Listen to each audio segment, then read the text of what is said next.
বন্ধুরা সবাই কেমন আছো? বন্ধুরা আজকে তোমাদের আপন মায়ের সাথে রাতে কাজ করার অসাধারণ একটি সত্য ঘটনা বলবো। গল্পটি শেষ পর্যন্ত শুনলে তোমরা বাধ্য হবে হাতের কাজ করতে। না হলে সবাই আমাকে কাজ করে দিয়ে যাবে, আমি বাধা দেব না। আমি শ্রদ্ধা, বয়স ৪৪ বছর। আমি একজন গৃহিণী। আমার স্বামী সোমেশ, বয়স ৪৯ বছর। সে একজন দিল ব্যবসায়ী। আমার দিল ছেলে রঞ্জিত, বয়স ২৬ বছর। সে তার বাবার ব্যবসায় সাহায্য করে। ২ দিন পর তার বিয়ে। আমার দিল মেয়ে রাখি, বয়স ২৪ বছর। ২ দিন পর তারও বিয়ে। আমার ছোট মেয়ে দীপা, বয়স ২২ বছর, কলেজ ছাত্রী। আমার ছোট ছেলে প্রতাপ, বয়স ২০ বছর, কলেজ ছাত্র। আমি তার প্রেমে পাগল, আর সে আমার সাহায্যে বাড়ির অন্যান্য মেয়েদের কাজ করে দিয়ে তার প্রেমে পাগল বানিয়েছে। আর আমার পরিবারের নতুন সদস্য আমার দিল ছেলের স্ত্রী ভাবনা, বয়স ২২ বছর। ঘটনার শুরু হয়েছিল ২ বছর আগে, যা এখন পর্যন্ত চলছে। ঘটনাটা হলো যখন আমার দিল ছেলের বিয়ে ঠিক হয়, আর সাথে আমার দিল মেয়েরও। মানে আমার ছেলে মেয়ে বিয়ে তাদের ছেলে মেয়ের সাথে, অর্থাৎ ভাই বোনের আদল বদল।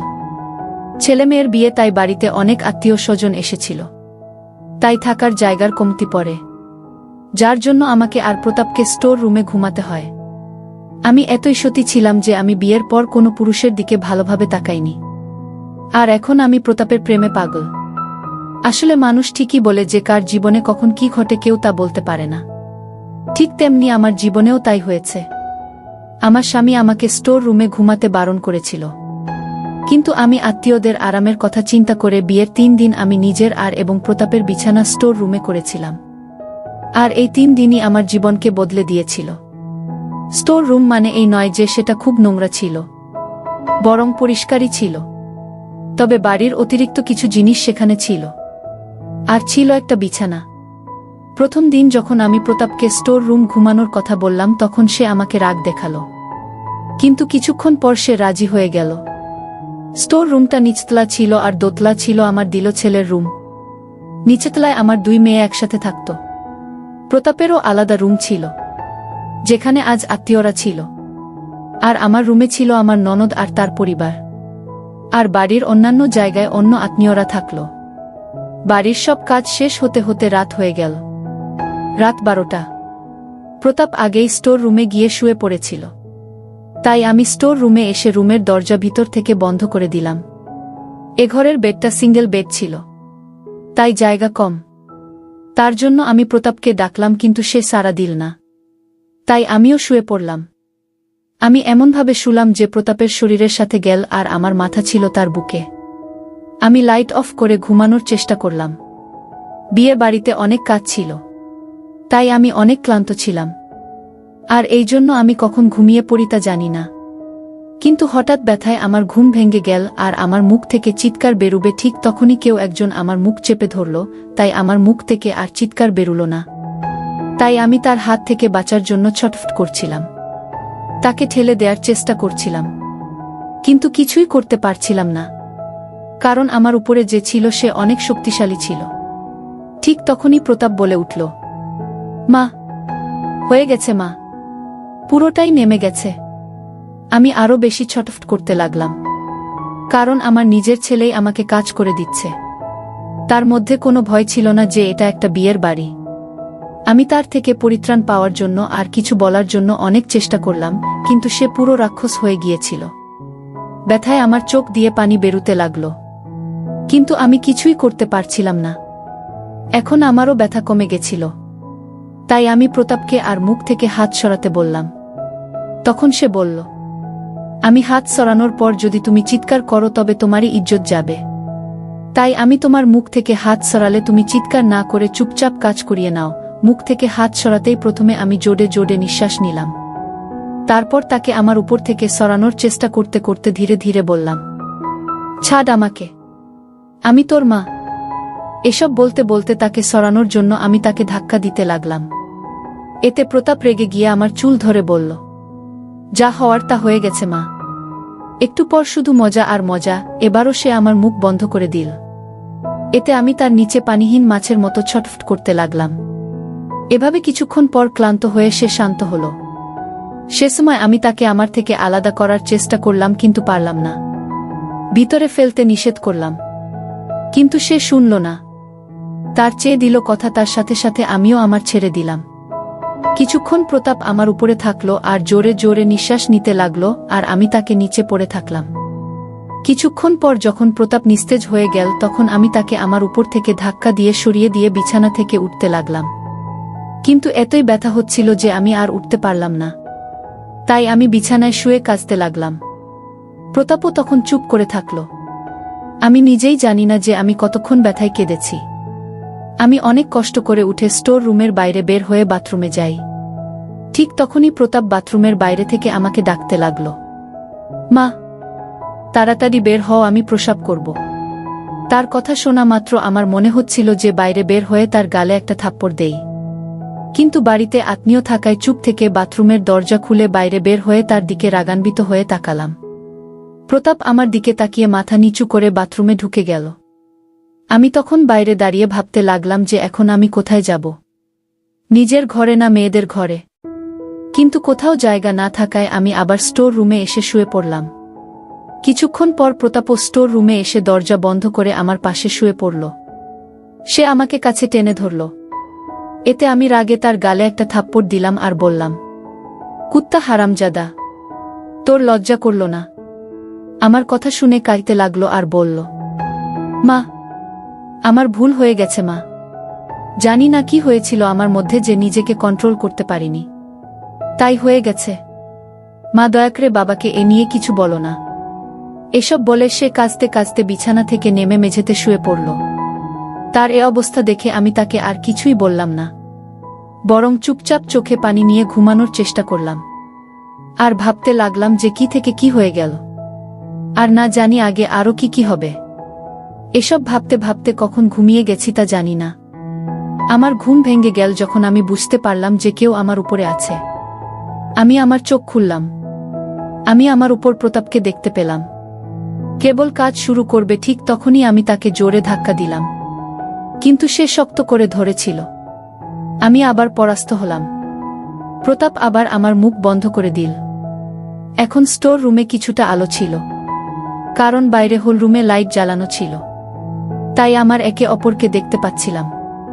মা, বেশি চিৎকার করো না, বাইরে আত্মীয় স্বজনেরা সব উঠে যাবে, তখন সবাই জানতে পারবে।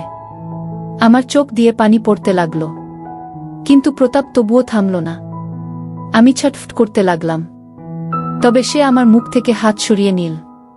কিন্তু আমি চিৎকার করতে পারলাম না, কারণ বাসা ভর্তি মেহমান। তাই তাকে নিচু সুরে বললাম, কেন এমন করছিস প্রতাপ? আমাকে ছেড়ে দে, আমি যে তোর মা। এসব বলতে বলতে আমি তাকে সরাতে লাগলাম, কিন্তু সে আমাকে শক্ত করে ধরে রাখল আর বলল, আর একটু মা। আমার চোখ দিয়ে পানি পড়তে লাগলো। ঠিক তখনই বাইরে থেকে আমার দিল মেয়ে আমাকে ডাকতে লাগলো, মা, অনেক বেলা হয়ে গেছে, ঘুম থেকে উঠো। এতে আমি তাড়াতাড়ি চোখ খুলে প্রতাপের দিকে তাকালাম। সে আমাকে চুপ করে থাকার ইশারা করল। তখন আমি তাকে বললাম, প্রতাপ, ছেড়ে দে আমায়, বাইরের সবাই আছে বাপ, আমি তোর মা। এটা পাপ। একথা বলে আমি যখন আবার উঠতে চেষ্টা করি তখন প্রতাপ আবার আমাকে বাধা দিল। মা, আমার আসছে, আমার আসছে বলে কাঁপতে লাগলো। তখন আমি তাকে বললাম, বাইরে ফেল। কিন্তু কথা না শুনে সে ভিতরে ফেলল। আবার রাখিয়ে আমাকে ডাকতে লাগলো। তাই আমি প্রতাপকে আমার উপর থেকে ধাক্কা দিয়ে সরিয়ে দিলাম। অনেক কষ্ট করে স্টোর রুম থেকে বাইরে বের হলাম। আমাকে ল্যান্ডাতে দেখে রাখিয়ে আমায় জিজ্ঞেস করল, কি হয়েছে মা? আমি বললাম, কিছু না, কাজ করতে করতে একটু ক্লান্ত হয়ে গেছি। ভাবতে লাগলাম যে সোমেশকে সব বলে দেব। মাঝে মাঝে আমি সোমেশের কাছে গেলেও তাকে কিছুই বলতে পারলাম না, কারণ বিয়ের বাড়িয়ে এ নিয়ে না জানি কি না কি হয়ে যায়। তাই বিয়ের পর সোমেশের সাথে এ নিয়ে কথা বলবো বলে ভাবলাম আর বাড়ির কাজে লেগে পড়লাম। আর একদিন পর আমার ছেলে মেয়ের বিয়ে, তাই আরও আত্মীয় স্বজন বাসায় আসতে লাগলো। ফলে বাড়িতে থাকার জায়গা আরও কমে গেল। কিন্তু আমি আজ প্রতাপের সাথে থাকব না বলে ভেবে নিয়েছি। দিনের বেলা প্রতাপের মুখোমুখি হলেই আমার দুজনই মুখ ঘুরিয়ে নিচ্ছিলাম।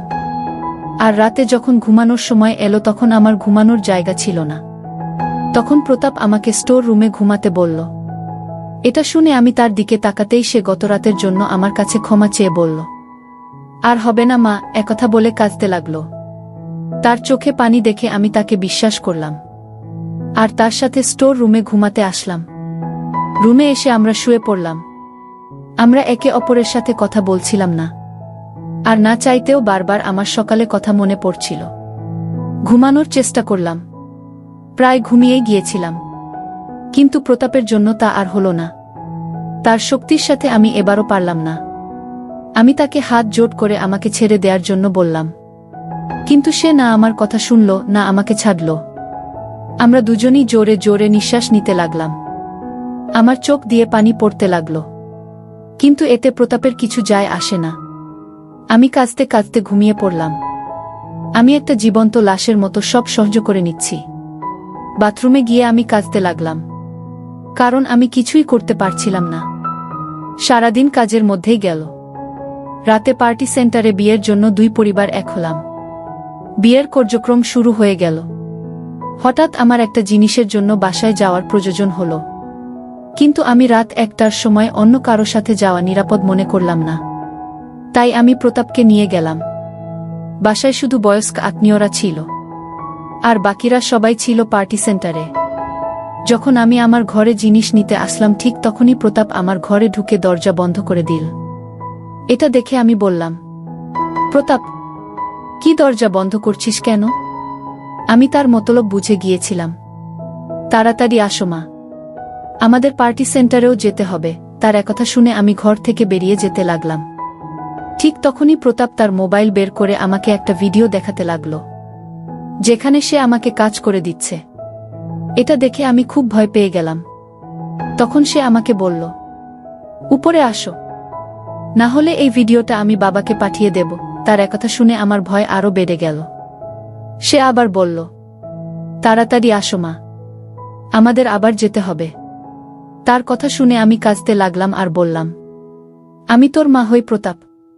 বললাম না, এটা কোনো সম্পর্ক বোঝে না। দেরি না করে তাড়াতাড়ি আসো, না হলে আমি এখনই বাবাকে এই ভিডিওটা পাঠিয়ে দিচ্ছি। আমি তার কথা শুনে কাঁদতে কাঁদতে তার পাশে বসলাম। সে উপরে বসতে বলল। আমার চোখ দিয়ে তখন পানি বের হতে লাগল, কিন্তু আমার কিছু করার ছিল না। তখন প্রতাপ বলল, মা তুমি একটু একটু নাচো। তার একথা শুনে আমি তার গালে একটা জোরে থাপ্পড় দিলাম। তখন সে হাসতে হাসতে বলল, যত দেরি করবে ততই আমাদের যেতে দেরি হবে। আমি আবার বললাম, কিছু তো লজ্জা থাকার দরকার তোর। আমি তোর মা, আজ তোর ভাই বোনের বিয়ে। তুমি সে আমার কোনো কথাই শুনল না। তুমি যে কত সুন্দর তা তুমি নিজেই জানো না। তোমার এই সৌন্দর্যের জন্য আমি বাধ্য হয়েছি। আমি জানি তুমি আমার মা, আর আমি তোমার সম্মতিতে এসব হবে না।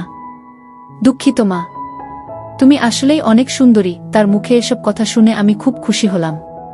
প্রতাপের মুখ থেকে মা ডাক শুনে আমি মনে হলো আমি এসব কি করছি।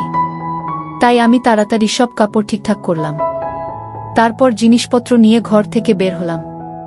কিছুক্ষণ পর প্রতাপও ঘর থেকে বের হয়ে আসলো। আমরা একে অপরের সাথে কোনো কথা না বলে সোজা পার্টি সেন্টারে চলে আসলাম। এখানে এসে সোমেশ আমার সাথে রাগারাগি করল দেরি করার জন্য, কিন্তু আমি তাকে কি করে বলি যে একটু আগে আমার সাথে কি কি ঘটেছে। ঠিক তখনই আমার নজর প্রতাপের উপর গেল। সে আমাকে দেখে চোখ মারল। এতে আমি রাগ না হয়ে লজ্জা পেয়ে গেলাম। জানি না আজ কেন যেন কাজ করিয়ে নিয়ে আমি খুব মজা পেয়েছি। প্রতাপ আমার কাছে এসে জিজ্ঞেস করল, যদি অসুবিধা হয় তবে বাথরুমে গিয়ে পরিষ্কার হয়ে আসো। তার কথা শুনে আমি তার দিকে রাগী চোখে তাকালাম আর বললাম, তুই যা এখান থেকে। সে হেসে বলল, ওই দিকে বাথরুম, যাও পরিষ্কার করে আসো। একথা বলে সে আমাকে তার রুমাল বের করে দিল। আমি তার মুখের দিকে তাকালাম। সে আবার বলল, যাও মা, পরিষ্কার করে আসো। যদি পেটে বেবি এসে যায় তবে সমস্যা হয়ে যাবে। একথা শুনে আমার মনে এ ব্যাপারটা আমার কেন মনে হলো না।